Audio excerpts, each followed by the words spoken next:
اعوذ باللہ من الشیطان الرجیم، بسم اللہ الرحمن الرحیم۔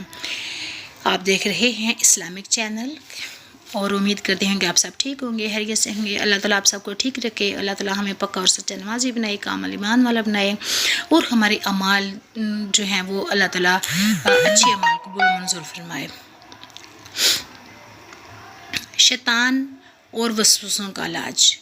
وسوسہ نمبر 1 ہے، انسان میں جو وسوسے پیدا ہوتے ہیں، شیطانی خیالات پیدا ہوتے ہیں، ان میں ایک ہے، اسلام میں صرف 2 ہی عیدیں ہیں، تیسری عید کا تصور نہیں ہونا چاہیے۔ علاج نمبر اس کا علاج ہے، اسلام نے ہر جمعہ کو عید کا دن قرار دیا ہے، بخاری شریف۔ علاج نمبر 2، امام قسطلانی شارح بخاری علیہ الرحمہ فرماتے ہیں، اللہ تعالیٰ اس شخص کو سلامت رکھے جس نے میلاد کے مہینے کی راتوں کو عید کی طرح منایا۔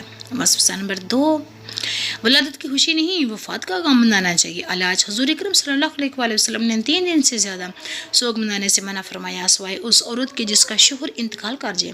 وسوسہ نمبر 3، اگر چراغاں پر خرچ ہو جائے گا تو غریبوں کی امداد بند ہو جائے گی۔